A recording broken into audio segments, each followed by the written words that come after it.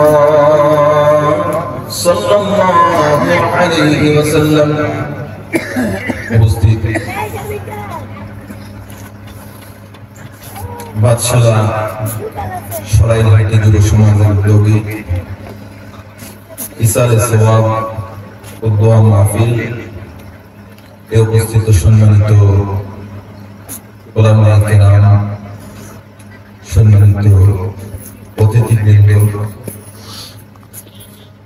মুরব্বিয়ানে আযম, সম্মানিত মুসল্লিয়ানে কেরাম, পর্দানিশীন মা বোনেরা, সকলকে অন্তরের অন্তরস্থল থেকে সালাম মোবারকবাদ জানাচ্ছি। আসসালামু আলাইকুম ওয়া রাহমাতুল্লাহি ওয়া বারাকাতুহু।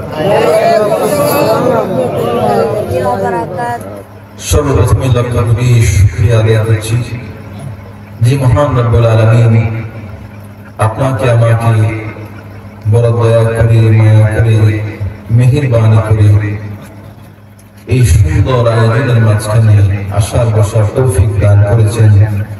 শুকরিয়া দান মাওলার শেখানো শব্দে একবার বলা যাবে কি আলহামদুলিল্লাহ।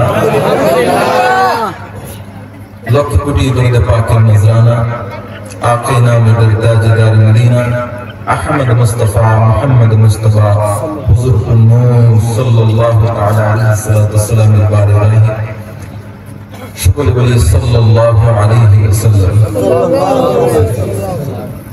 আমরা এই আয়োজনে আসতে পেরে খুশি না বেজার? আরো জোরে বলেন খুশি না বেজার? আজকের এই মাহফিলটি এখানে দেখা যাচ্ছে 12তম বার্ষিকী মাহফিল। কততম? 12তম।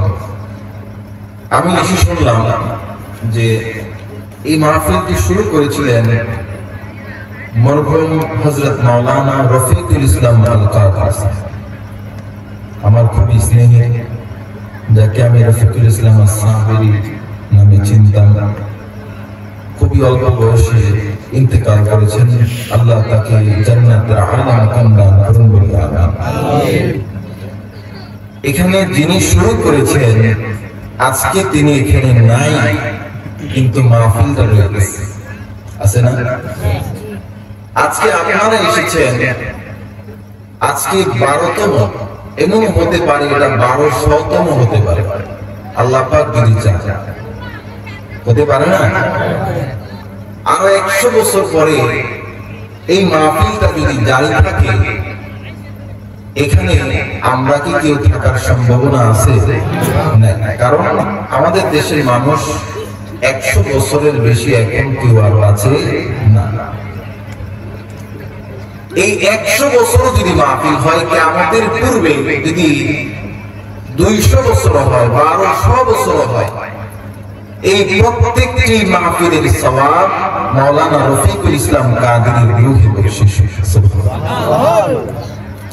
শুধু তিনার নয়, এই যে আপনারা যারা আজকে উদ্যোগ নিয়ে মাহফিল করছেন, আপনারা চলে যাবেন, আপনাদের রূহের মধ্যে সওয়াবগুলো বখশিশ। আমি এই মাহফিলে কোন আয়োজক বৃন্দ নই, আয়োজকদের মধ্যে বহু মানুষ চলে গেছে। আজকে আসার পরে একদিন বললেন যিনি আয়োজক যে হুজুর আমার পিতা 9-10 দিন আগে ইন্তেকাল করেছে। আমার নিজের পিতা আজকে বুধবার, গত সপ্তাহের মঙ্গলবারে আমার পিতা ইন্তেকাল করেছে।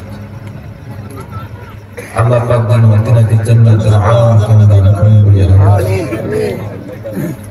যারা হাজির, দুনিয়া এটা বেঁচে থাকার দুনিয়া নয়, সবাইকে চলে যেতে হবে। কথা বলেন? আল্লাহ পাক বলেছেন কুল্লু নাফসিন যায়িকাতুল মাউত, প্রত্যেক প্রাণীকে মৃত্যুর স্বাদ গ্রহণ করতে হবে। প্রত্যেক প্রাণীকে, যার প্রাণ আছে তাকে মরতেই হবে, আর কোন সুযোগ নাই, মরতেই হবে।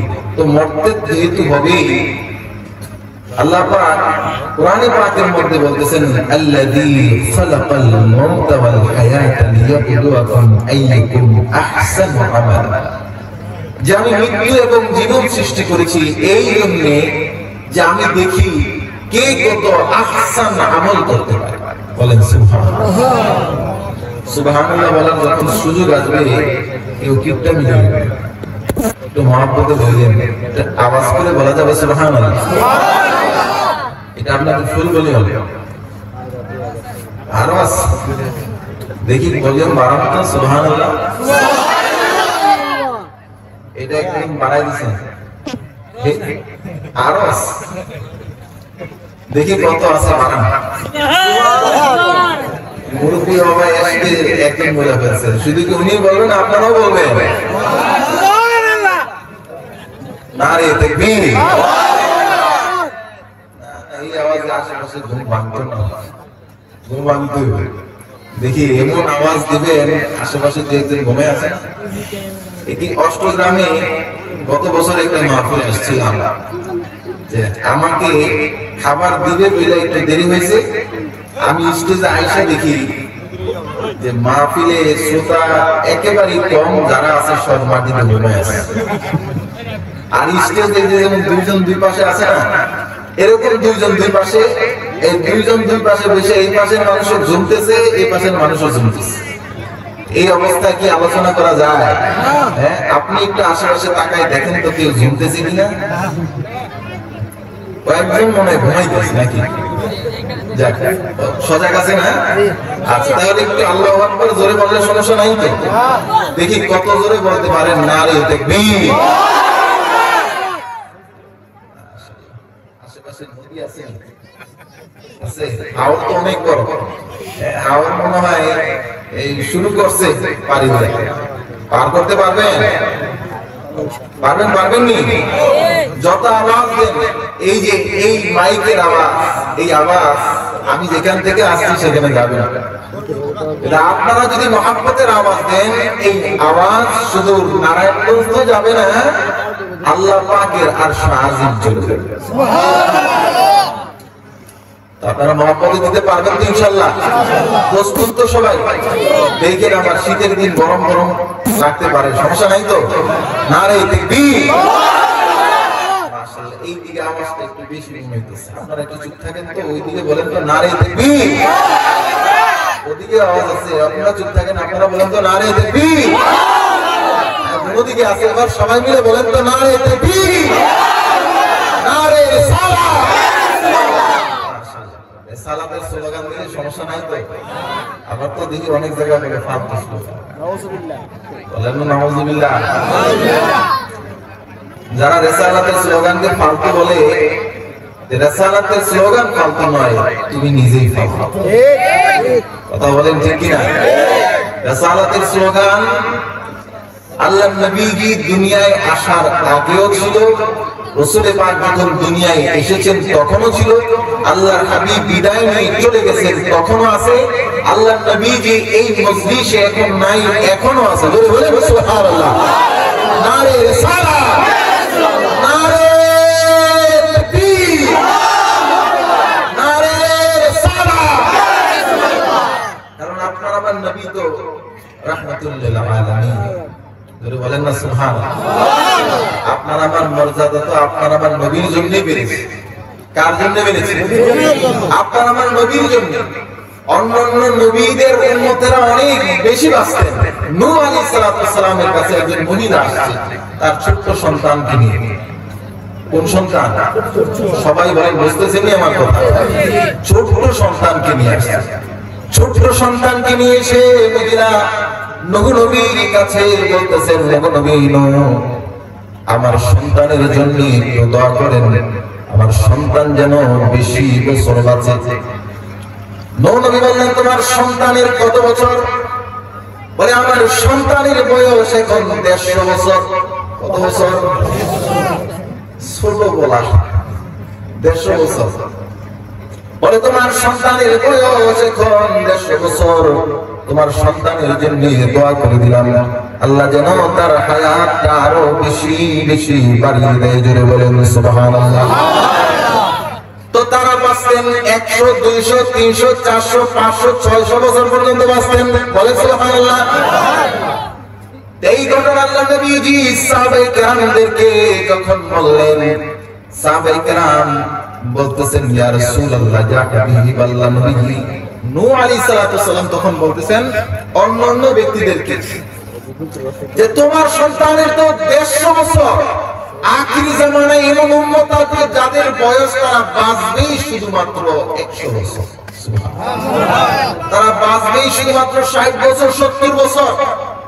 ওই মহিলা শুনে বলতেছেন ইয়া রাসূলুল্লাহ ওগো নবী নূহ তারা 60 বছর 70 বছর বাঁচবে, তাহলে তারা কি বাড়ি বানাবে, তারা কি থাকার জন্য ঘর বানাবে? এখন বলেন আমরা 60-70 বছর বাঁচি, আমরা কি বাড়িঘর বানাই?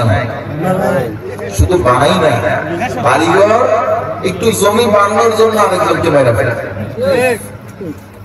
এদিকে মনে নাই আছে, মারামারি আছে, ঝগড়াঝাটি কি বলেন, এই গ্রামেও মারামারি এসে করছে। ও এদিকে তো আবার টেটা দিয়া কি বলে আপনার, হ্যাঁ সব হ্যাঁ বললাম এই মারামারি আছে? আল্লাহর নবীজির আদর্শের মধ্যে মারামারি আছে জোরে বলেন। তাহলে আমরা কি মারামারি করব না ছাড়বো? নূহ নবীর সেই মহিলা বলতেছেন, নূহ নবীর উম্মত, যে আমার সন্তানের 150 বছর তার হায়াত বাড়ানোর জন্য আপনার কাছে এসেছি, আপনি বলতেছেন আখিরি জামানার নবীর উম্মতের বয়স হবে 60-70, তারা কি বাড়ি বানাবে? এখন আমরা বলতে চাই শুধু বাড়ি বানাই না, আমরা মানুষের বাড়ি ঘর ভেঙেও কথা বলেন, বাড়িও বানাই, আবার জমি জমাও বাড়াই, এবং আয় একটু বাড়ানোর জন্য আপনাদের এখানে কি বলে আয় বাড়ানোর জন্য এই ফজরের তাহাজ্জুদের নামাজের সময় আমরা নিজেদের আয় আবার বাড়াই। মনে রাখবেন বাবা, সবাইকে চলে যেতে হবে না। এই জন্য আল্লাহ রাব্বুল আলামিন পবিত্র কোরআনে পাকের মধ্যে বলতেছেন আল্লাযী খালাকাল মাউতা ওয়াল হায়াতা লিয়াবলুয়াকুম আইয়ুকুম আহসানু আমালা। আমি তোমাদেরকে মৃত্যু এবং জীবন দিয়েছি এই জন্য যে আমি দেখি কে কত ভালো কাজ করে। এখন আপনার আমার মধ্যে খারাপ কাজের প্রতিযোগিতা, কোন কাজের? খারাপ কাজের প্রতিযোগিতা, ভালো কাজের প্রতিযোগিতা খুবই কম। নাচের প্রতিযোগিতা হয়, গানের প্রতিযোগিতা হয়, অভিনয়ের প্রতিযোগিতা হয়, সৌন্দর্যের প্রতিযোগিতা হয়। দেখেন ভালো কিছুর প্রতিযোগিতা আমাদের সমাজের মধ্যে কমই আছে। এই কুস্তি খেলা কে কাকে ঘুষা দিয়া নাক ফাটাইতে পারে আছে না? কিন্তু সাহাবায়ে কেরাম প্রতিযোগিতা কিসের করতেন জানেন? কে বেশি দান করতে পারে, বলেন না সুবহানাল্লাহ, কে বেশি ভালো কাজ করতে পারে। এই জন্য আল্লাহ পাক বলছেন আহসানু আমালা, দেখি কে কত ভালো কাজ করতে পারে। আল্লাহ পাক বললেন না আল্লাযী খালাকাল মাউতা ওয়াল হায়াতা লিয়াবলুয়াকুম আইয়ুকুম আকসারু আমালা, আল্লাহ পাক বললেন না কে কত বেশি আমল করতে পারে, না না, আল্লাহ পাক বললেন দেখি কে কত ভালো আমল করতে পারে। কি আমল? আহসান আমল। আমাদের সমাজের মধ্যে এমন বহু মানুষ আছে, নারায়ণগঞ্জের কথা বলছি, বেশি নামাজ পড়ে, 5 ওয়াক্ত নামাজ পড়ে, মসজিদ থেকে বের হয়ে মানুষকে কষ্ট দেয়। আপনাদের এখানে আছে না?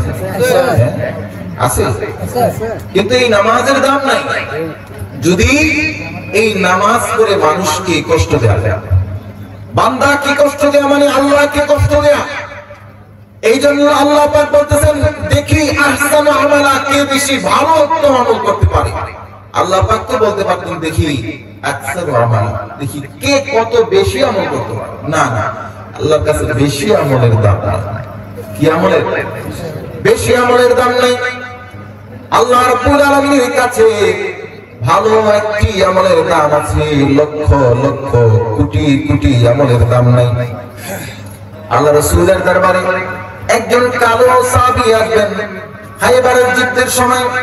আল্লাহ নবীজির সাহাবায়ে কেরাম খায়বার বেষ্টন করে রেখেছেন। আল্লাহ নবীজির সাহাবায়ে কেরামের সামনে একজন ইহুদি আসছে।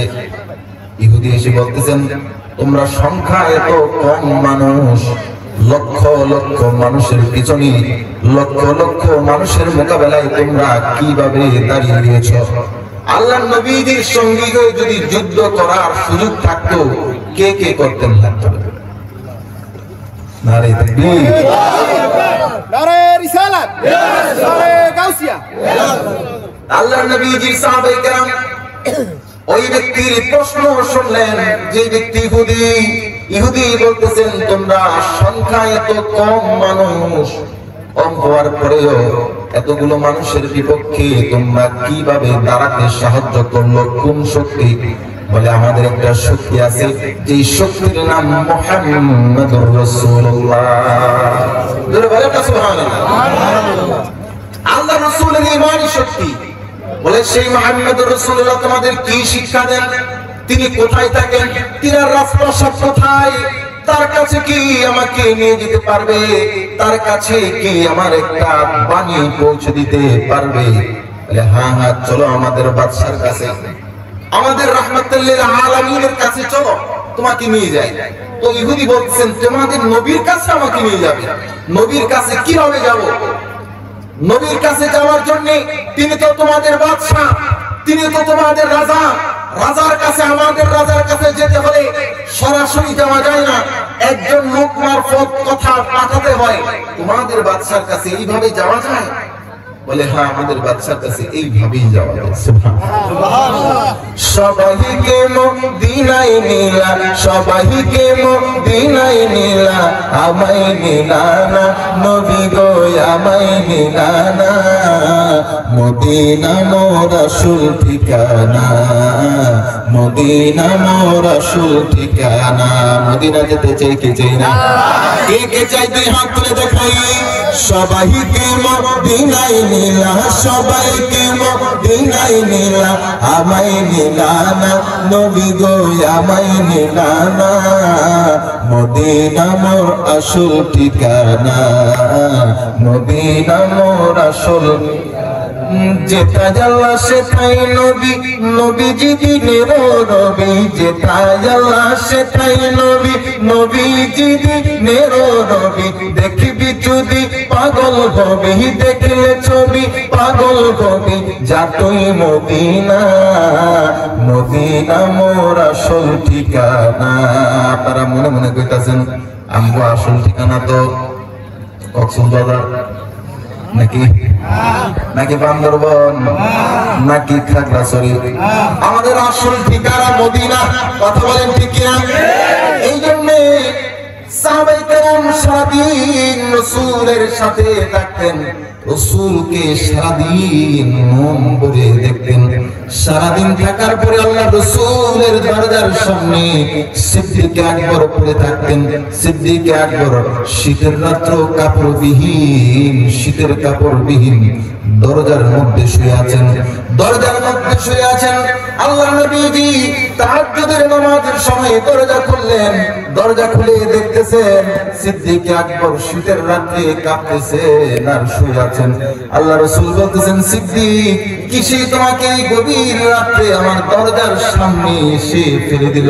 সিদ্দিক আকবর বলতেছেন, ইয়া রাসূলুল্লাহ, ইয়া হাবিবাল্লাহ, নবীজি সারাদিন আপনার সাথে থেকেছি গো নবীজি। ইয়া রাসূলুল্লাহ, আপনাকে না দেখলে ভালো লাগে না, সারাদিন যেভাবে দেখেছি নবীজি, আমি চাই আপনাকে সকালবেলা আমার আগে যেন আর কেউ না দেখে। ধরে বলেন সুবহানাল্লাহ। তো সাহাবায়ে কেরামের আসল ঠিকানা ছিল শুধু মদিনা, মদিনার নবী। ধরে বলেন সুবহানাল্লাহ। আপনার আমার আসল ঠিকানা মদিনার নবী। কথা বলেন ঠিক কিনা?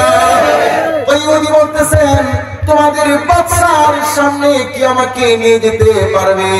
যে বাদশার কাছে, আমাদের বাদশার সামনে যেতে হলে অনেকদিন পূর্বে নাম লেখাতে হয়, কোন ব্যক্তির মাধ্যমে খবর পাঠাতে হয়। তোমাদের বাদশার সামনে আমি কিভাবে যাব? বলে না না, আমাদের বাদশা সেমন না, আমাদের বাদশার সামনে গেলে তুমি সরাসরি কথা বলতে পারবে। জোরে বলেন সুবহানাল্লাহ। আল্লাহ রাসূলের সামনে সাহাবায়ে কেরাম সেই ইহুদিকে নিয়ে গেলেন।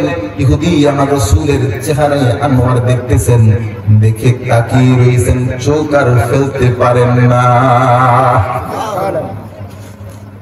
চোখ আর ফেলতে পারেন না। আল্লাহর নবীজি এত সুন্দর।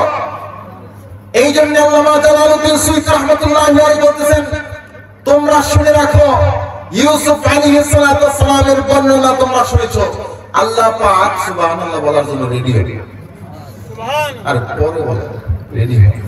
আল্লাহ পাক তামাম কুল কায়নাত সৃষ্টি করতে যে সৌন্দর্য ব্যয় করেছেন, যত সৌন্দর্য ব্যয় করেছেন ঠিক ততটুকু সৌন্দর্য ব্যয় করেছেন ইউসুফ আলাইহিস সালাতু ওয়াস সালামের সৃষ্টির বেলায়। ইউসুফ নবী কত সুন্দর, তিনি হাঁটার সময় তিনি নেকাব করে হাঁটতেন। কি করে হাঁটতেন? নেকাব করে। এই জন্য জুলাইখাকে জিজ্ঞেস করা হয়েছিল, এই তুমি তো ইউসুফের পাগল, কি জন্য তুমি পাগল হলে? বলে কি জন্য পাগল হয়েছে তোমরা একটু ইউসুফকে আইসা একদিন দেখে যাও। তো সবার হাতে একটা একটা করে লেবু দিয়েছে, পর্দা উঠিয়েছে, বলে পর্দা উঠাবো ইউসুফকে দেখবে আর লেবু কাটবে। ইউসুফ নবীর চেহারা দেখে যখন লেবু কাটতে নিয়েছে আঙ্গুল কেটে ফেলেছে, তারা বলতেই পারে না। এখন মনে করেন কত সুন্দর। আল্লামা জালালউদ্দিন সৈয়দ রাহমাতুল্লাহি আলাইহি বলেছেন, তোমরা ইউসুফ আলাইহিস সালামের সৌন্দর্যের কথা শুনেছো, এত সুন্দর, কিন্তু আমার নবীকে আল্লাহ রাব্বুল আলামিন কত সৌন্দর্য দিয়ে সৃষ্টি করেছেন এটা শোনার জন্য সুবহানাল্লাহ বলার জন্য রেডি হয়ে আবার বলতেছেন সুবহানাল্লাহ রেডি হয়েছে। ইউসুফ নবীকে যত সৌন্দর্য দিয়ে সৃষ্টি করেছেন এবং তামাম কুল কায়নাত যত সৌন্দর্য দিয়ে সৃষ্টি করেছেন, আল্লাহ রাব্বুল আলামিন তিনার হাবিবকে সৃষ্টির বেলায় তত সুন্দর দিয়ে সৃষ্টি করেছেন। এখন মনে করেন আপনার আমার নবী কত সুন্দর, তো ইহুদি এসে আল্লাহর নবীর চেহারায় আনোয়ার দেখতেছেন। সুবহানাল্লাহ, আল্লাহর নবীর চেহারায় আনোয়ার দেখে এক সাহাবীকে বলছেন, আমি যদি তোমার রাসূলের সাথে কথা বলি, তার কথা যদি মেনে নেই, আমি বিনিময়ে কি পাবো? বলেন না সুবহানাল্লাহ। বলে বিনিময়ে তুমি আল্লাহর নবীজি তোমাকে ভাই বলে স্বীকার করবেন। শুধু আল্লাহর নবীজি নয়, আমরা সমস্ত সাহাবায়ে কেরাম তোমাকে ভাই বলে স্বীকার করব। তোমাকে আমরা বুকে টেনে নেব, আল্লাহর নবীজি তোমাকে বুকে টেনে নেবেন। আল্লাহর নবীজির এই কথা শুনে ইহুদি বলতেছেন, কিভাবে সম্ভব? আমার চেহারা কালো, আমার চেহারা শুধু কালো নয়, আমার চেহারা মক্কার মানুষ গুলো দেখলে আমার চেহারা দেখলে ভয় পেয়ে যায়, আমার চেহারা বিকট। এই কালো এবং বিকট চেহারা পাশাপাশি আমার শরীরের মধ্যে ঘাম দুর্গন্ধ, আমাকে দেখে আল্লাহ রাসূল কিভাবে আমাকে বুকে টেনে নেবেন? বলে হ্যাঁ, আল্লাহ রাসূল তোমাকে দেখে বুকে টেনে নেবেন যদি তুমি একটা কালেমা করে সাক্ষ্য দাও আল্লাহ ছাড়া কোনো মাবুদ নাই, মুহাম্মদুর রাসূলুল্লাহ আল্লাহ পাকের প্রেরিত রাসূল। জোরে বলেন সুবহানাল্লাহ। তো তিনি আল্লাহর হাবিবের হাত দিয়ে কালেমা পড়ে মুসলমান হয়ে গেলেন। সুবহানাল্লাহ। আল্লাহর নবীজি তাকে বুকে টেনে নিলেন, বুকে টেনে নিলেন। এই ব্যক্তি বলছেন, আমার শরীরের মধ্যে এত দুর্গন্ধ, এই দুর্গন্ধ যুক্ত ব্যক্তিকে আল্লাহর নবীজি বুকে টেনে নিয়েছেন, এই ধর্মের মতো আর কোন ধর্ম হতেই পারে না। ধরে বলেন সুবহানাল্লাহ। মুসলমান হয়ে গেলেন। ওই ব্যক্তি বলছেন, ইয়া রাসূলুল্লাহ, আমি মুসলমান হয়ে গেছি। আমি যখন ইহুদি হয়ে আপনার দরবারে এসেছি, আমি ইহুদিদের রাখাল, আমার সাথে সাথে শত শত হাজার হাজার উট দুম্বা এবং ছাগল চলে আসছে। নবীজি ছাগলগুলা কি করব? নবী বলছেন, না না, এগুলা তোমার না, যার ছাগল যার দুম্বা যার উট এগুলা তাকে তুমি ফেরত দিয়ে আসো। ওই ব্যক্তি দেখলেন যে আমি মুসলমান হয়েছি, এটা হচ্ছে ইসলাম।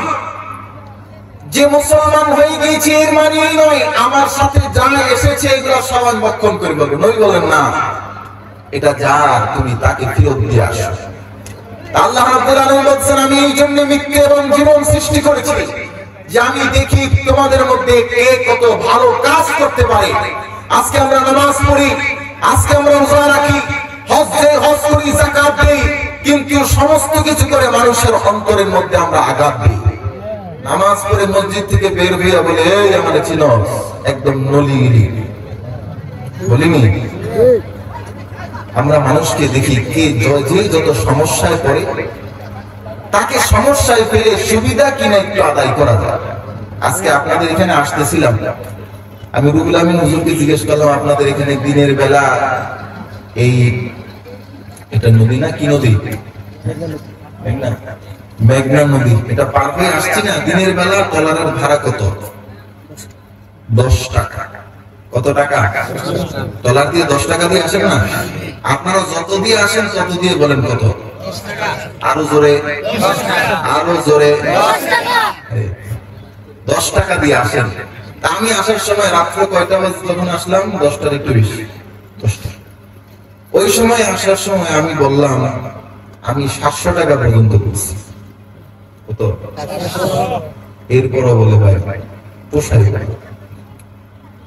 কি হবে না, পোষাইব না। উনি শেষ পর্যন্ত 1300 টাকা নিচ্ছে। কত টাকা? দেখেন 10 টাকার ভাড়া 1000 না 1300। এই যে মানুষকে বলতেছি ভাইজান আমার মাহফিল আছে, আমি যদি সময় মতো না যেতে পারি মাহফিলটা নষ্ট হয়ে যাবে। বলতেছে আপনার তো যাওয়ার প্রয়োজন বেশি, আপনি তো আরো বেশি দেওয়া যাওয়ার পরে। বেশি কত? 10 টাকার ভাড়া 100 না 1300? কতশো? এবার সবাই জোরে বলেন কতশো? আরো জোরে কতশো? 1300। তো মন করছেনি যে যার রিজিকে যা আছে তা তার কাছে যাবে। তবে দেখার বিষয় আপনি কাউকে কষ্ট দিয়ে নিলেন কিনা, কথা বলেন। আপনি হালাল পন্থায় নিলেন কিনা। ব্যবসা করা হালাল, ব্যবসা করা কি হালাল না? চুরি চামারি হারাম। তো ব্যবসা করেন আপনি হালাল পন্থায় করেন। কেউ যদি মদের ব্যবসা করে জায়েজ আছে নি?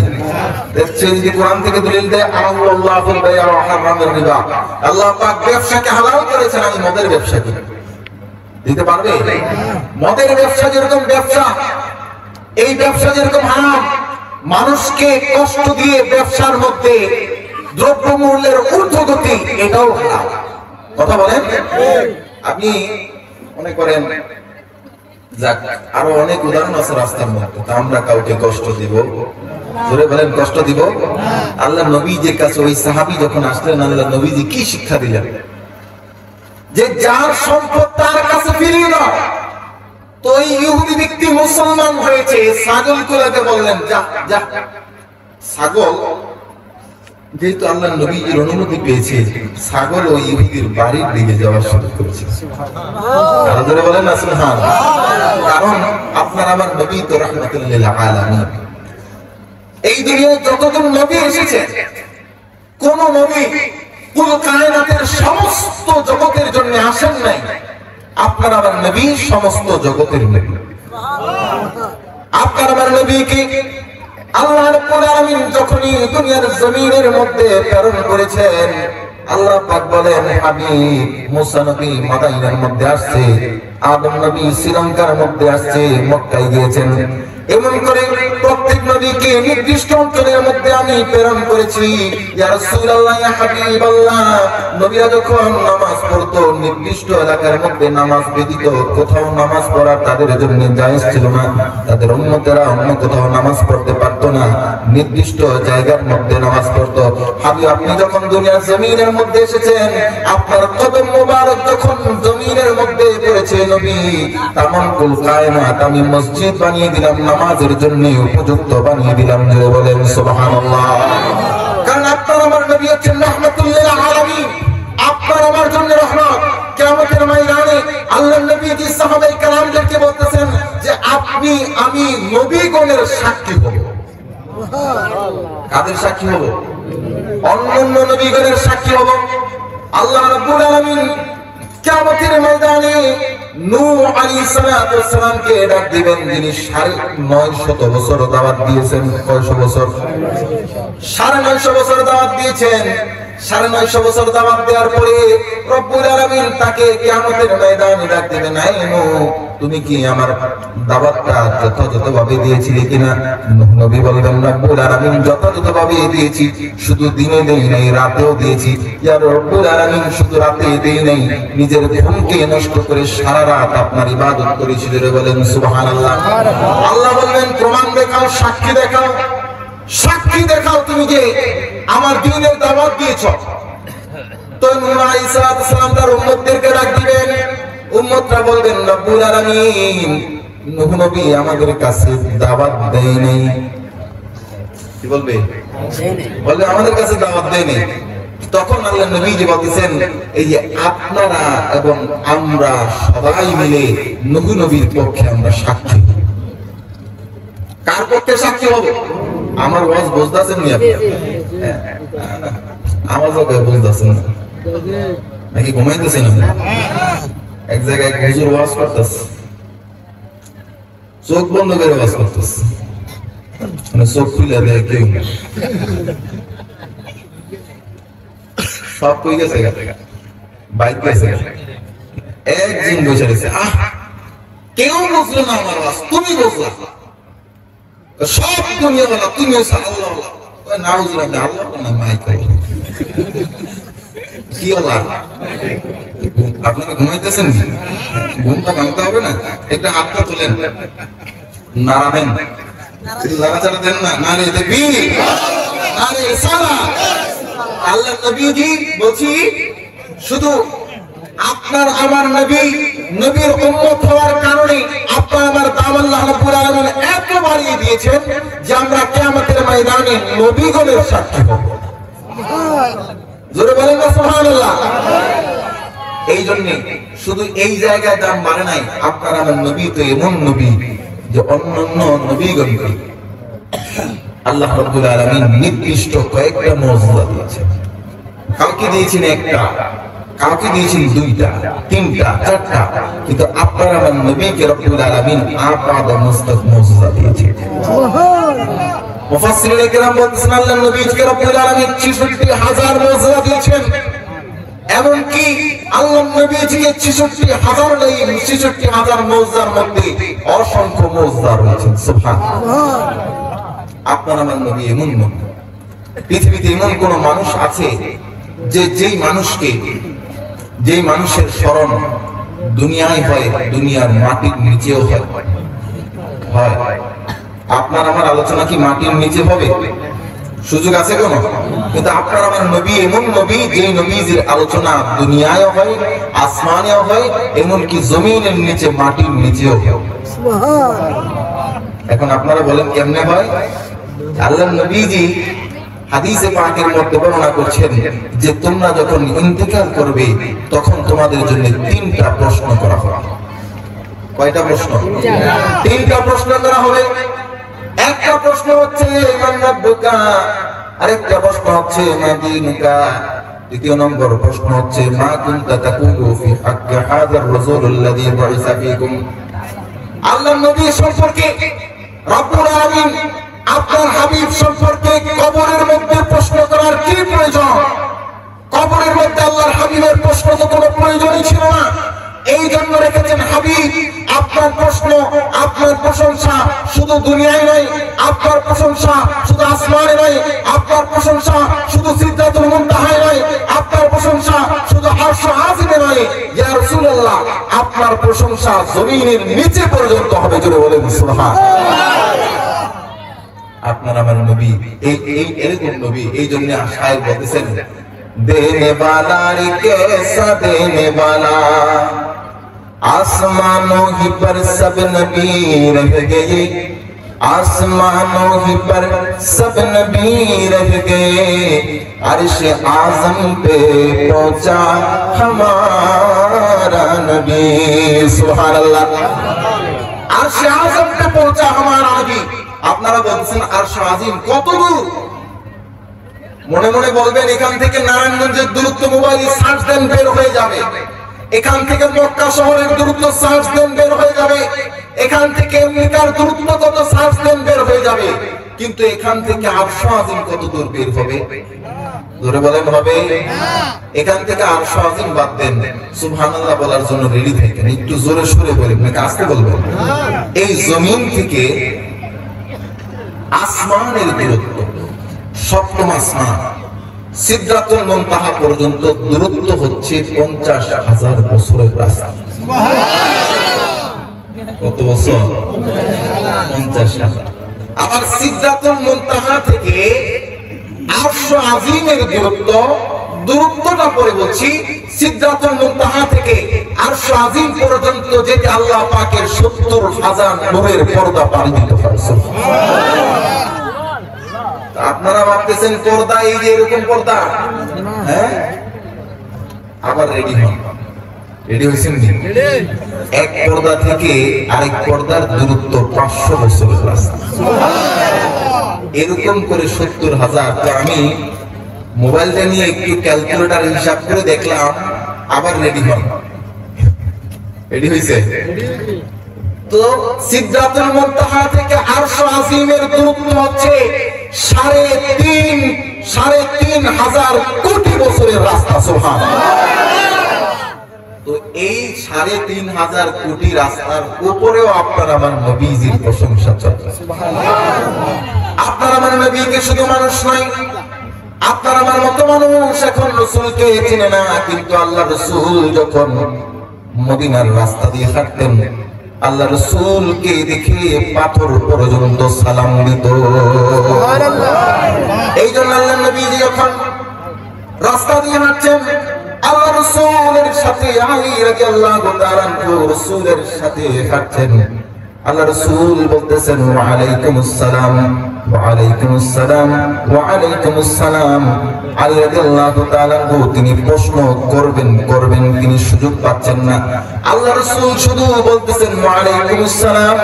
আল্লাহ রাসূল যখন রাস্তা অতিক্রম করে শেষ করলেন, আলী রাদিয়াল্লাহু তাআলা বলতেছেন ইয়া রাসূলুল্লাহ, ইয়া হাবিবাল্লাহ, নবীজি রাস্তা দিয়ে হাঁটলেন, ওয়া আলাইকুমুস সালাম বললেন।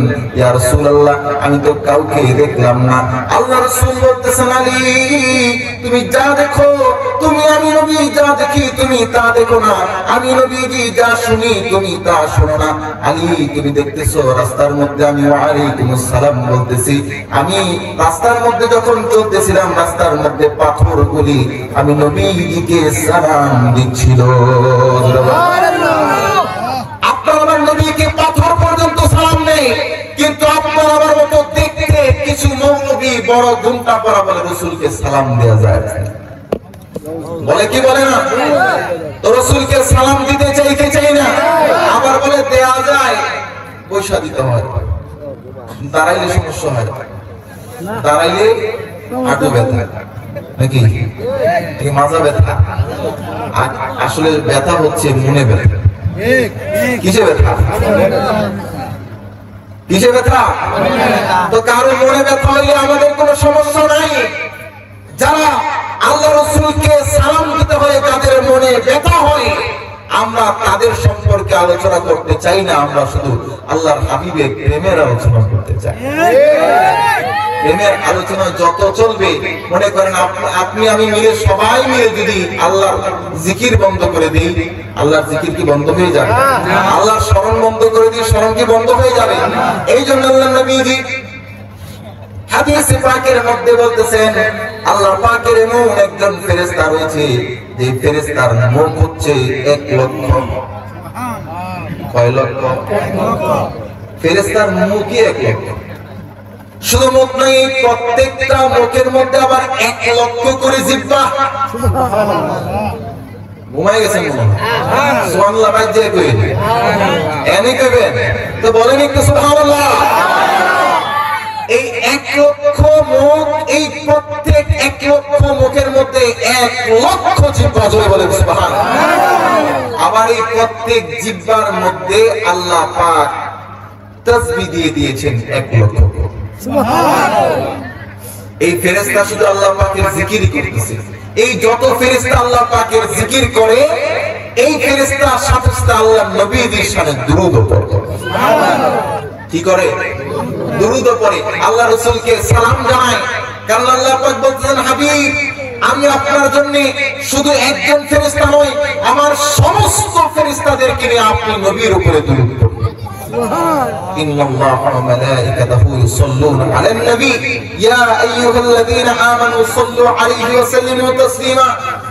হাবিব শুধু আমি পড়ি না, আমার সমস্ত ফেরেশতারা পড়ে। আল্লাহ পাক বললেন, যারা মুমিন, হে ঈমানদারগণ, ইয়া আইয়ুহাল্লাযীনা আমানু, তোমরা যদি ঈমানদার হও তাহলে তোমরাও পড়ো। সুবহানাল্লাহ।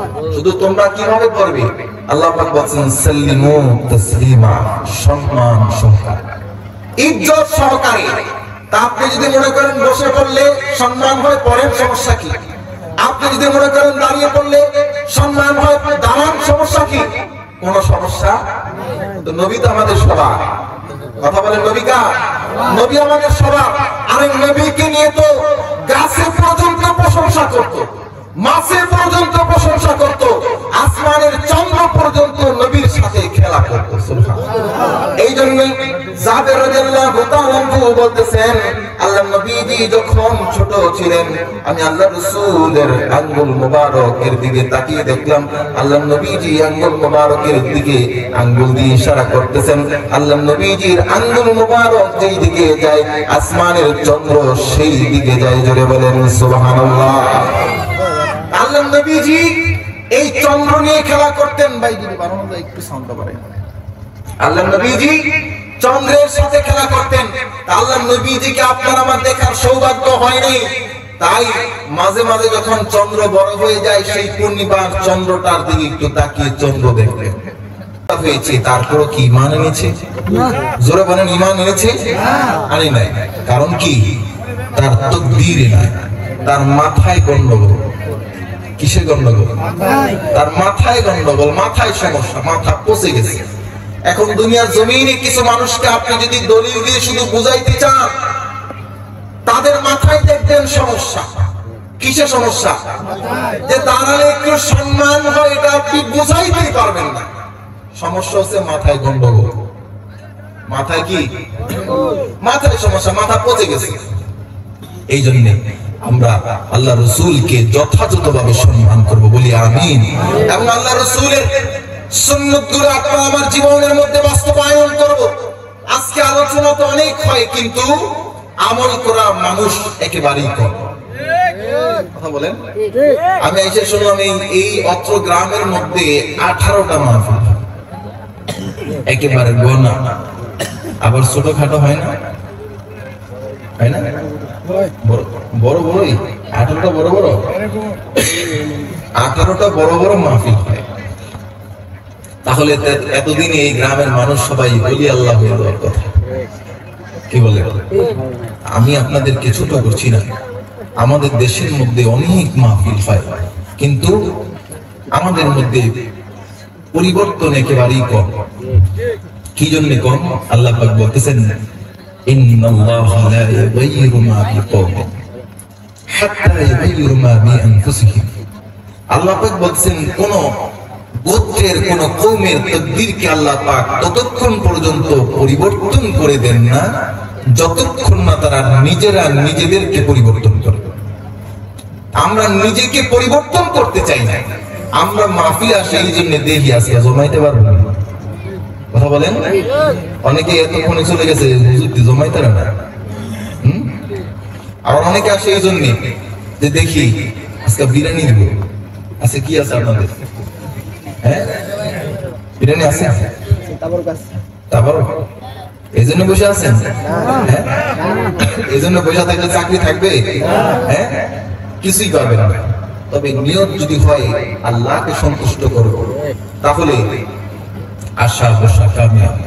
কারণ আপনার আমার দুনিয়া থেকে দুরূদ শরীফ পড়েন, আল্লাহুম্মা সাল্লি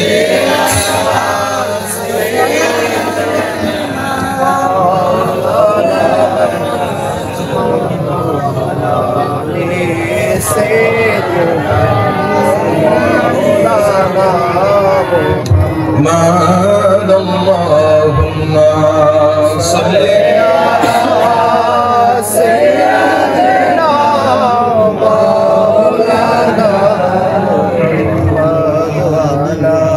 Ali sayyidina Maulana। আমি আপনাদেরকে একটা অনুরোধ করে যাই যে মাহফিল থেকে কিছু নিতে পারেন না পারেন, কিছু নসিহা আজকে নিয়ে যান। আপনাদের কাছে আমার একটা অনুরোধ, আপনাদের কাছে একটা অনুরোধ। বাবা, এখানে আমি বলেছি না আপনাদের নিয়তটা হচ্ছে কি আসল। এখানে ডিস্টার্ব হয় এমন কোনো কাজ আমরা করব না। আপনারা কি একে দিয়ে যাচ্ছেন নাকি ঘুমাইতে যেতেছেন? হ্যাঁ, কেউ চলে যাবেন? মাঝের ফাঁকা জায়গাটা পূরণ করে নিন, একটু কাছে চলে আসেন, একটু মাঝের জায়গাটা পূরণ করে ফেলুন। তো বলছিলাম কিছু নসিহা আপনাদেরকে করতে চাই যে এখান থেকে কিছু নিয়ে যা। এক জায়গায় মাহফিলে গেছি, মাহফিল থেকে আসার সময় বাস দিয়ে গেছি, বাসের যে শ্রোতা ছিল মাহফিলের, এই শ্রোতাদের সাথে আমি আসতেছি। নামাজের সময় হয়েছে। কিসের সময়? নামাজের সময়। আমরা নামাজ পড়তে চাই কি চাই? নামাজের সময় আমি বললাম যে ড্রাইভার সাহেব গাড়িটা একটু রাখেন। তো বাসের দায়িত্বে ছিল আরেকজন, তিনি বলতেছেন হুজুর অনেক তাড়া আছে, নামাজ পড়ার সময় নাই। আমি বললাম নামাজ পড়ার সময় নাই, সময় আর কতক্ষণ লাগবে? মাগরিবের নামাজ, চলেন না একটু পড়ে নিই। আমি নামলাম, আমাকে রাইখেই বাস সহ চলে গেছে। কাকে রেখে গেছে? বক্তাকে রেখে গেছে। অর্থাৎ মাহফিলে ওয়াদা করেছে নামাজ পড়বো, নামাজ ছাড়বো না। এই বক্তা যখন বাস দিয়ে যাচ্ছিল, বক্তার নামায় গেছে, বলছে তোমার নামাজও নাই, তোমারও দরকার নেই, আমরা আমাদের পথে যাই। এত ব্যস্ত মানুষ। তো মানুষ এখন পরিবর্তন হতে চায় না, শুধু দেখতে চায় যে ওয়াজ জমলো কিনা, কত সুরটা সুন্দর হলো কিনা, তাবাররুকটা মজাদার হলো কিনা। কথা বলেন। আজকে দুটি অনুরোধ করে যায়। সারা জীবনে অনেক ইবাদত আপনার থাকতে পারে, কোন ইবাদত কাজে আসবে না। প্রথমত বললাম কোন বান্দাকে কষ্ট দিলে। কাকে কষ্ট দিলে? বান্দাকে কষ্ট দিলে। আর দ্বিতীয়ত নসিহত হচ্ছে, যদি আপনার ঘরে মা বাবা থাকে, মা বাবাকে কষ্ট দিলে। কাকে কষ্ট দিলে? আল্লাহ রাব্বুল আলামিন এই জন্য পবিত্র কোরআনে পাকের মধ্যে বলতেছেন ওয়াকাদা রাব্বুকা আল্লা তা'বুদু ইল্লা ইয়্যাহু ওয়া বিল ওয়ালিদাইনি ইহসানা। আল্লাহ রাব্বুল আলামিন বললেন, এই দুনিয়ার মানুষ শোনো, তোমরা রব্বুল আলামিনের নির্দেশের পালন করো। আল্লাহ ছাড়া অন্য কারো নির্দেশ পালন করবে না, আল্লাহ ছাড়া অন্য কারো ইবাদত করবে না। আমরা ইবাদত করব কার? দুই হাত তুলে বলেন কার? আমরা আল্লাহ পাকের ইবাদত করব। এই জন্য আল্লাহ রাব্বুল আলামিনের হাবিব সাহাবায়ে কেরামদের সামনে বলতেছেন দাখালাল জান্নাতান নার।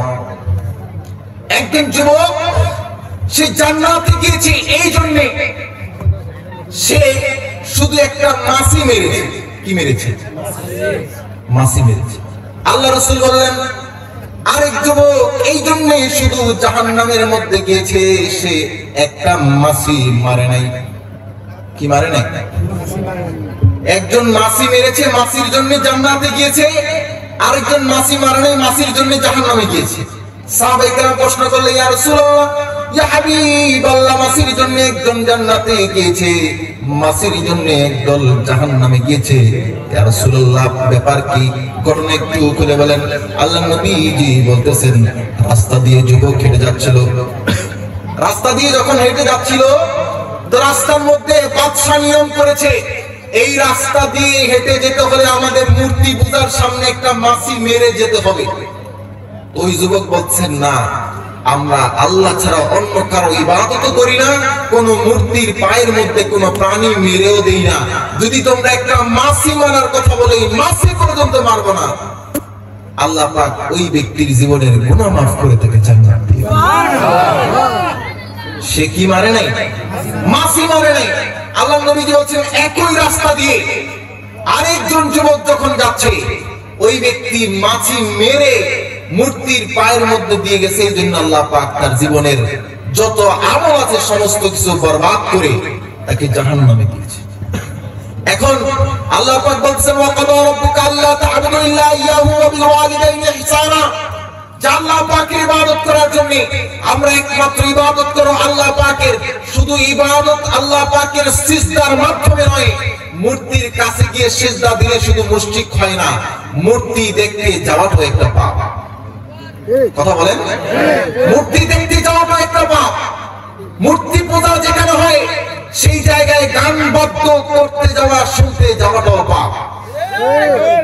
এই জন্য প্রথমত আল্লাহর নির্দেশ মানবো, আল্লাহর ইবাদত করবো। আল্লাহ পাক বলতেছেন তোমরা পিতামাতার প্রতি সদাচরণ করো। কার প্রতি সদাচরণ করো? পিতামাতার প্রতি সদাচরণ করো। আজ আজকে নামাজি লোক অনেক আছে, হাজি অনেক আছে, গাজী অনেক আছে, কিন্তু পিতামাতার সাথে অসৎ ব্যবহার করে না এরকম মানুষ কমই পাওয়া যায়। হ্যাঁ, মা বাবা যখন বলে বাবা একটু আয়না, একটু কাজ আছে, আইতাছি, বলে কি বলেন? সন্তান বলে না আইতাছি? মা বাবা যখন বলে বাবা আসো, তখন কি আইতাছি বলার সুযোগ আছে? বলেন। একটা নসিহত হচ্ছে, আপনার সন্তান দেখবেন যখন গেমস খেলবে, মোবাইল কি খেলবে, যেই ছেলেরা গেমস খেলে মোবাইলের মধ্যে আসক্ত হয়ে যায়, তারা মা বাবার প্রথম ডাকে কখনো সাড়া দিতে পারবে না। মা বাবা যখন ডাকবে তখন বলবে হুম, দ্বিতীয় ডাকে বলবে আইতাছি, বেশি যখন ডাক দিবে কইছি না আইতাছি, বলে কি বলে না? এই জন্য সন্তানকে ছোট্ট থেকে মানুষ করেন। আল্লাহর নবীজি সাহাবায়ে কেরামকে শিক্ষা দিয়েছেন। এক বৃদ্ধ সাহাবী রাসূলের দরবারে আসছে। আল্লাহ রাসূল বলতেছেন, মা ইসমুকা, তোমার নাম কি? সাহাবী বলতেছেন, ইসমে হুজুর, আমার নাম হচ্ছে হুসাইন। আল্লাহর নবীজি বলতেছেন, তোমার নামটা পরিবর্তন করে ফেলো, তোমার নামটা রাখো ইসমে সাহাল, তোমার নাম রাখো সাহাল। বলো তুমি ইসমে সাহাল, আজকে থেকে আমি সাহাল। ওই ব্যক্তি বলছেন, ইয়া রাসূলুল্লাহ, আমি বৃদ্ধ হয়ে গিয়েছি, আমার নাম পরিবর্তন করব না। ওই ব্যক্তি সাহাবী ইন্তেকাল করলেন। ইন্তেকালের পরে তিনার ঘরে সন্তান রেখে গেছেন। তার ঘরে সন্তান অর্থাৎ ওই ব্যক্তির নাতি, ওই ব্যক্তির নাতি আল্লাহর নবীর সাহাবী, তিনি বলতেছেন, ওই যে আমার পিতা, আমার পিতার পিতা, তার নামটা পরিবর্তন করে নাই, তার নাম ছিল হুজন। বাংলা ভাষায় যার অর্থ হচ্ছে পেরেশান, অর্থাৎ পেরেশান মিয়া। কি মিয়া? পেরেশান মিয়া। ওই ব্যক্তি নামটা পরিবর্তন করে নাই। এই জন্য আল্লাহর নবীজির সেই সাহাবীর নাতি সাহাবী বলতেছেন যে আমার পিতা নাম পরিবর্তন না করার কারণে আমাদের বংশের মধ্যে এই দুর্দশা পেরেশানি লেগেই আমার পর্যন্ত লেগে থাকতো। এমনকি যতদিন আমার নসল দিয়ে মানুষ আসবে পেরেশানি লেগেই থাকবে। কি কারণে? শুধু নামের কারণে। কিসের কারণে? দাদার নামের কারণে বংশের মধ্যে পেরেশানি লেগেই আছে। এখন আপনি যে ভালো কাজ করে যাবেন, আপনার আসরটা আপনার সন্তানের মধ্যে আসবে। আপনি যে খারাপ কাজ করে যাবেন, আপনার আসরটা সন্তানের মধ্যে আসবে।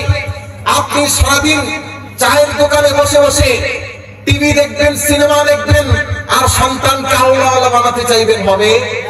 আরো জোরে বলেন, হবে? সারাদিন চায়ের দোকানে বসে আপনি অন্যের গীবত করবেন, মা বোনেরা খাবার বানাবে আর আলিফ লালা দেখবে, হবে? মা বোনেরা ইসলাম জলসা দেখবে, সন্তান মানুষ হবে? আপনার সন্তানকে মানুষ বানাতে হলে মা হয়ে আপনাকে কষ্ট করতে হবে, বাবা হয়ে আপনাকে ত্যাগ কষ্ট শ্রম দিতে হবে।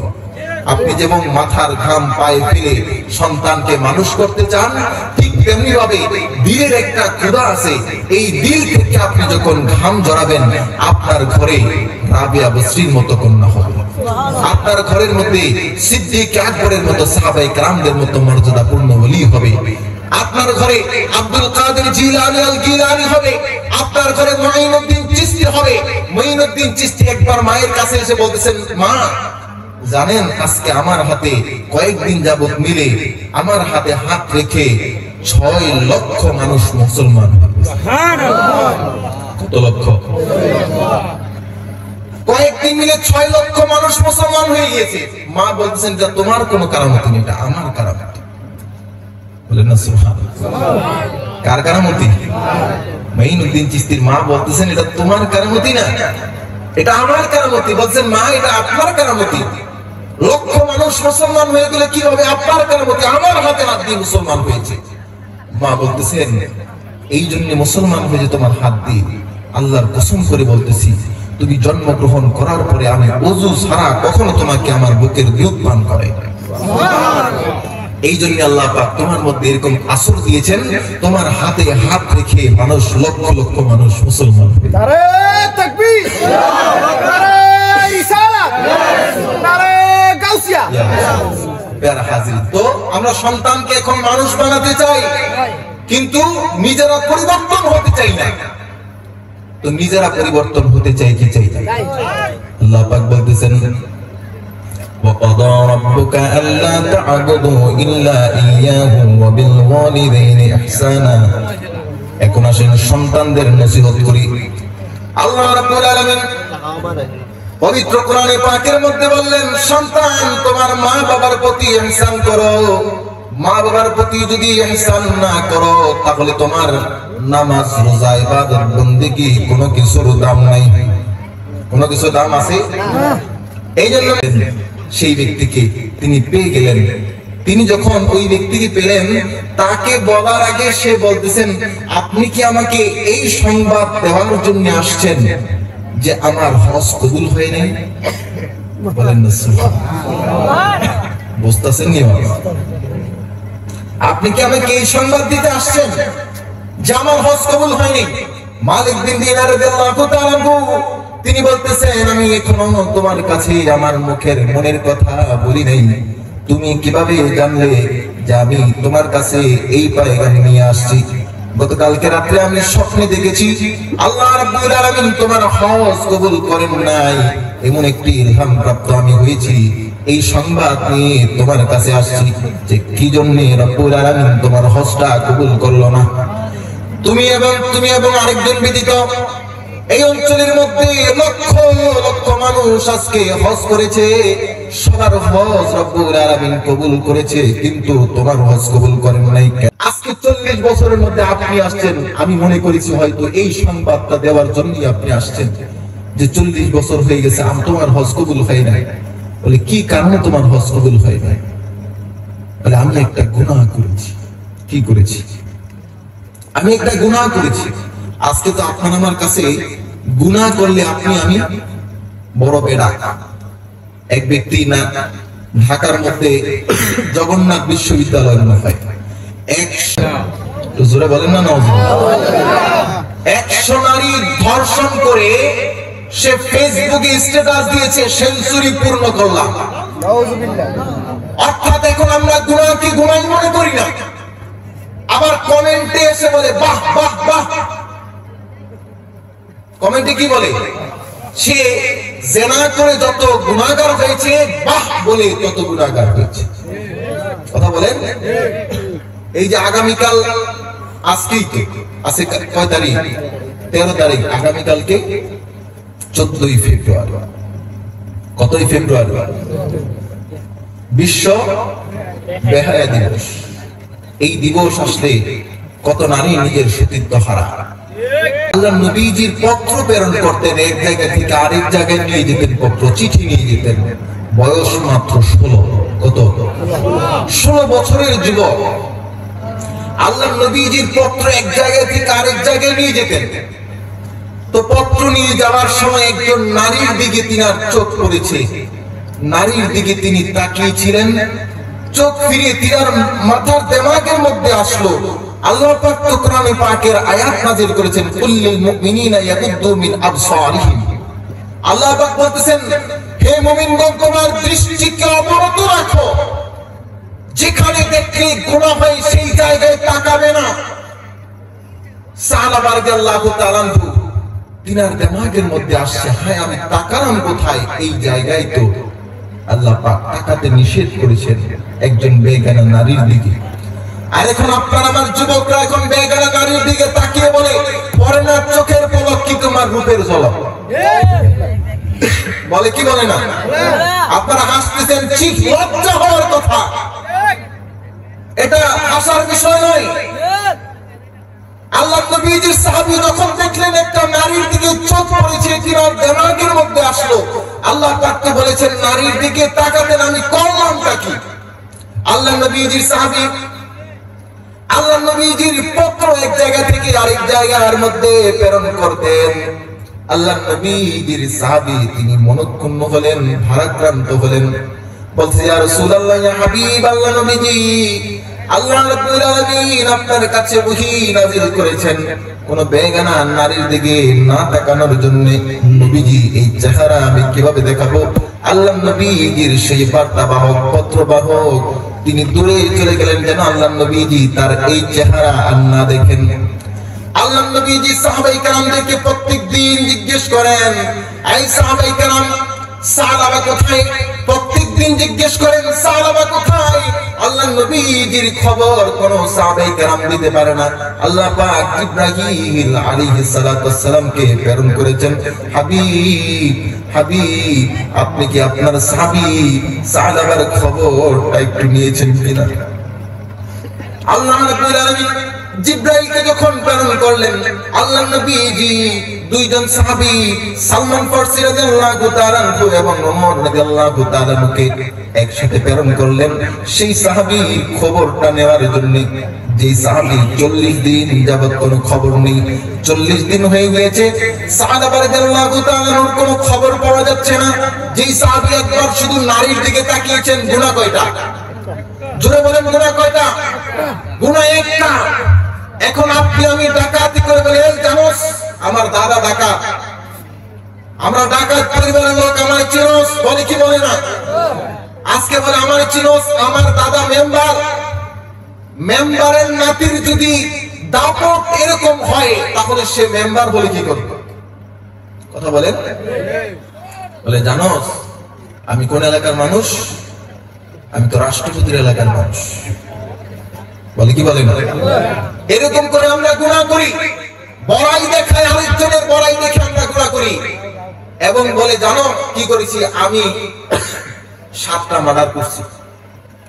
এগুলা বলে মানুষ এখন গর্ব করে, কিন্তু গুনাহ করে গর্ব করার বিষয় নাই। আল্লাহ নবীজির সাহাবী সাহাবা রাদিয়াল্লাহু তাআলা আনহু একটা মাত্র গুনাহ করেছেন, একটা নারীর দিকে দৃষ্টি পড়েছে, 40 দিন পর্যন্ত তিনি কান্নাকাটি করে আল্লাহ রাসূলের দরবার থেকে দূরে চলে গেছেন। আল্লাহ রাসূল দুইজন সাহাবী প্রেরণ করেছেন, দুইজন সাহাবী ওমর রাদিয়াল্লাহু তাআলা আনহু, সালমান ফারসি রাদিয়াল্লাহু তাআলা আনহু রাখাল একদম পেয়েছেন রাস্তার মধ্যে। জিজ্ঞেস করলেন সালাবা নামে কি কাউকে দেখেছো কিনা, চেনো কিনা? বলছেন না না, সালাবা নামে কাউকে চিনি না, তবে একজন যুবকের কথা বলতে পারি যে যুবক প্রত্যেকদিন পাহাড়ের উপর থেকে মাগরিবের সময় নিচে আসে, আমি তাকে কিছু খাবার দান করি। খাবার দান করলে, দুধ দান করলে, এই দুধটা যখন পান করতে নেই তার চোখ দিয়ে পরে চোখ থেকে ফোঁটা করে দুধের সাথে মিশে যায়। এই দুধ সে পান করে, প্রত্যেক দিন সেই দুধটা পান করে উপরে আবার চলে যায়। বলেন সুবহানাল্লাহ। পাহাড় থেকে নামে এক রাখাল তাকে দুধ দেয়, এই দুধের মধ্যে তিনার অশ্রুসিক্ত জল দুধের মধ্যে পড়ে, দুধ এবং চোখের পানি মিক্স করে ওই সাহাবী খায়। এরকম করে 40 দিন তিনার স্বাস্থ্য পরিবর্তন হয়ে গিয়েছে। ওমর রাদিয়াল্লাহু তাআলা তিনি চিন্তা করলেন, মনে হয় এ আর কি হবে না সেই সাহাবা। বলেন সুবহানাল্লাহ। ওমর রাদিয়াল্লাহু তাআলা বললেন, আই সালমান পাহাড়ের উপরে যাব না, পাহাড়ের উপরে গেলে সাহাবা সে লজ্জা পাবে, পাহাড় থেকে যখন নামবে তখন তাকে ধরবো, জিজ্ঞেস করবো। মাগরিবের সময় পাহাড় থেকে যখন নামলেন, পাহাড় থেকে নামার পরে ওমর রাদিয়াল্লাহু তাআলা জিজ্ঞেস করতেন, সাহাবা তোমার কি অবস্থা? 40 দিন পূর্বে আল্লাহ নবীর পত্রগুলো তুমি নিয়ে মানুষের কাছে প্রেরণ করতে, আজকে তুমি 40 দিন হয়ে যায় তোমার কোনো খবর নাই। আল্লাহ নবীজি কতবার জিজ্ঞেস করেছে সাহাবা কোথায়? আল্লাহ নবীজি বারবার শুধু তোমার কথা বলে। সাহাবা রাদিয়াল্লাহু তাআলা বলতেছেন, আমি মুখ আল্লাহর রাসূলকে দেখাতে পারবো না, কারণ আল্লাহ রাব্বুল আলামিন পবিত্র কোরআনে পাকের মধ্যে বলতেছেন, কুল্লিল মুমিনিনা ইয়াকুদ্দু মিন আবসারিহিম, আয় মুমিন বান্দারা তোমাদের দৃষ্টিকে অবনত রাখো।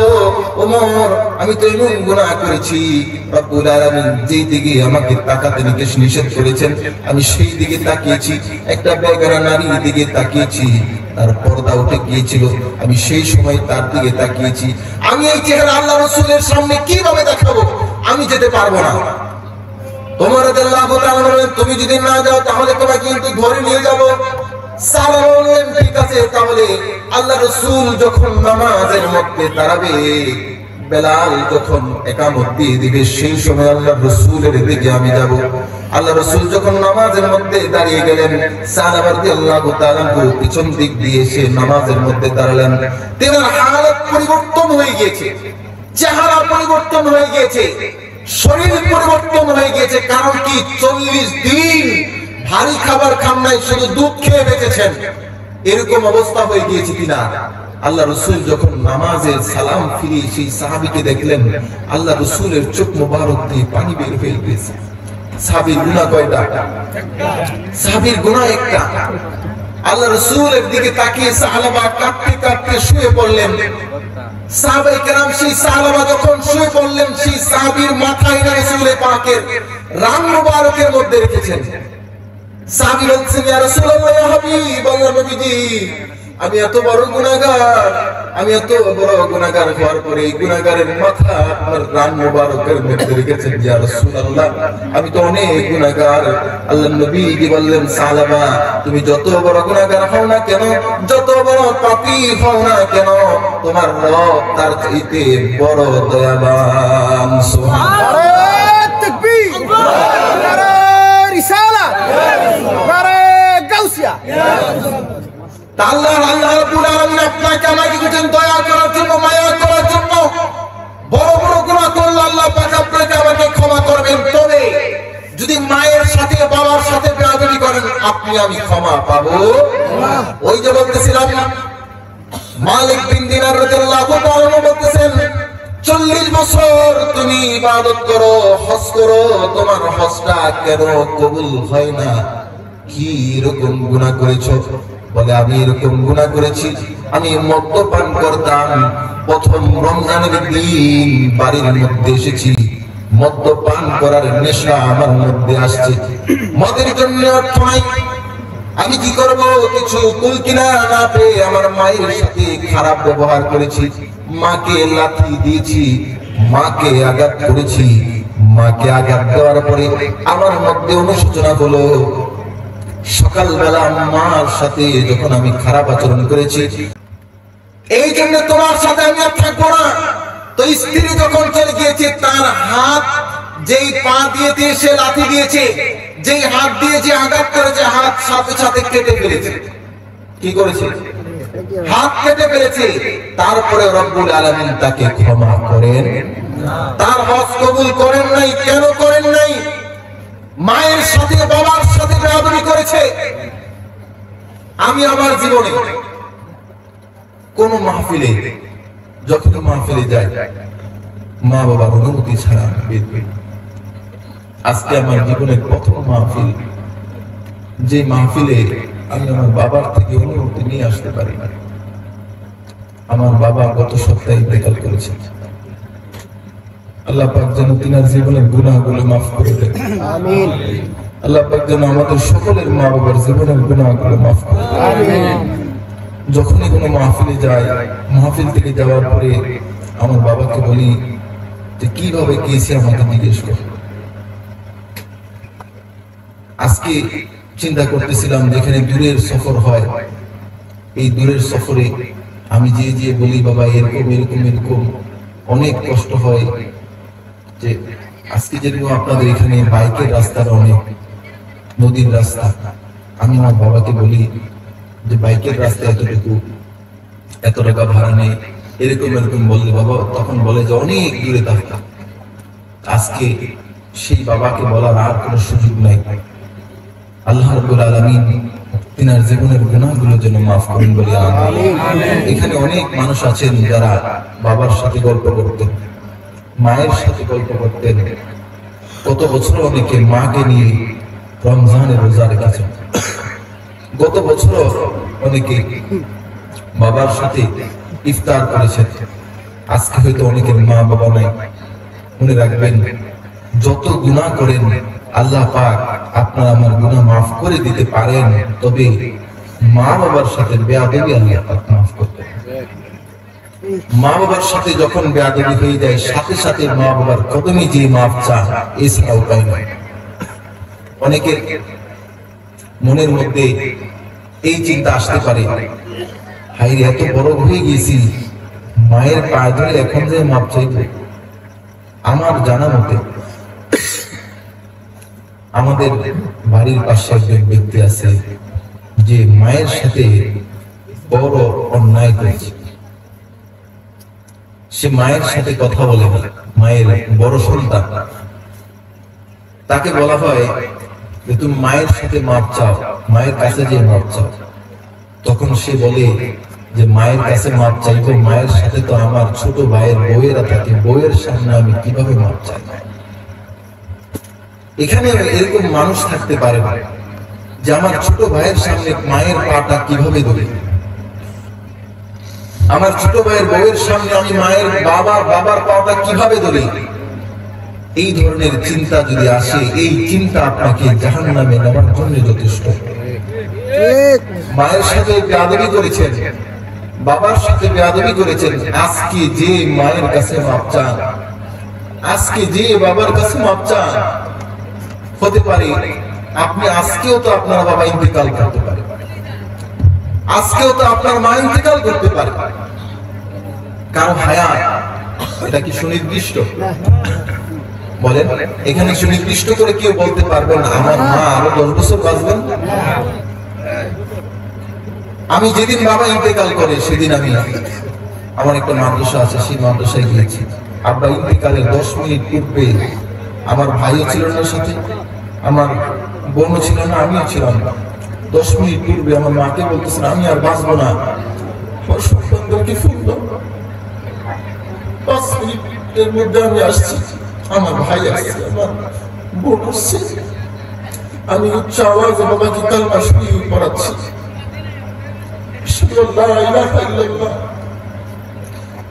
বারবার বাবাকে কালমা শরীফ পড়াচ্ছি। আমি তখনও জানি না যে আমার বাবা চলে যাবেন, পড়াচ্ছি যা বাবা বলেছেন আমি হয়তো বাঁচবো না, আমি তখনও জানি না আমার বাবা ইন্তেকাল করবেন।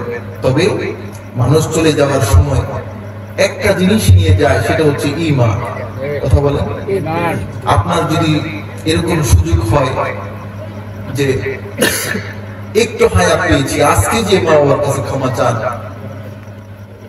মা বাবার কাছে আপনার জীবনের দুঃখগুলো বলেন, আল্লাহ পাক তো আপনার আমার জন্য দয়াবান। আল্লাহ পাক এই দয়া থেকে কিছু দয়া মা বাবাকে আল্লাহ পাক দান করেছে। আপনি যত বড় অপরাধী হন, মায়ের কাছে গিয়ে যখন মাপ চাইবেন, মা মাফ করে দিবে। যত বড় অপরাধী হন, বাবার কাছে গিয়ে যখন বাবার পাটা ধরে মাফ চাইবেন, বাবা মাফ করে দিবে। আজকে ওয়াদা করেন, হয়তো বেয়াদবি করেন আর না করেন, আজকে যে বাড়িতে যে মায়ের পায়ে ধরে মাপ চাইবেন, বাবার পায়ে ধরে মাপ চাইবেন। কে কে চাইবেন হাত তুলে দেখান। যারা চাইবেন না হাত তোলেন, আমি দেখার জন্য না। যাদের মা বাবা আছে, মা থাকলে মা, বাবা থাকলে বাবা, মা বাবা দুজনের পায়ে ধরে আজকে যে মাপ চাইবেন যে মা আমাকে মাফ করে দেন। ভুল করেন নাই, তারপরে যে মায়ের পায়ে ধরে মাপ চান, আল্লাহ পাক আপনার সম্মান, ইজ্জত, মর্যাদা বাড়িয়ে দিবেন। অপরাধ করেন নাই, তারপরে মাপ চান, আল্লাহ পাক আপনার সম্মান, মর্যাদা বাড়িয়ে দিবেন। বিনিময়ে আল্লাহ পাক আপনাকে জান্নাত দান করবেন। আর যদি মনের মধ্যে এই রেখে দেন, এত বড় হয়ে গেছি, বৃদ্ধ হয়ে গেছি, মায়ের কাছে কিভাবে মাপ চাইবে, তাহলে এটাই আপনাকে জাহান্নামে নেওয়ার জন্য যথেষ্ট। পেয়ারা হাজিরিন, মনে রাখবেন, আজকের আলোচনা থেকে আপনাদের জন্য নসিহা হচ্ছে, মানুষকে কষ্ট দেব না, মা বাবাকে কষ্ট দিব না, এবং অন্যায় ভাবে কারো সম্পদ আত্মসাৎ করব না, আউলিয়া কেরামের সম্মান করব, আল্লাহ রাসূলের তাজিম করব, এবং মুরব্বীদেরকে শ্রদ্ধা করব। বলি আমিন। আমাদের সমাজের মধ্যে আদব উঠে গেছে। চলুন আমরা একটু রাসূলকে দাঁড়িয়ে সালাম দিই, ইনশাআল্লাহ কিছু আলোচনা করবো। ইয়া নবী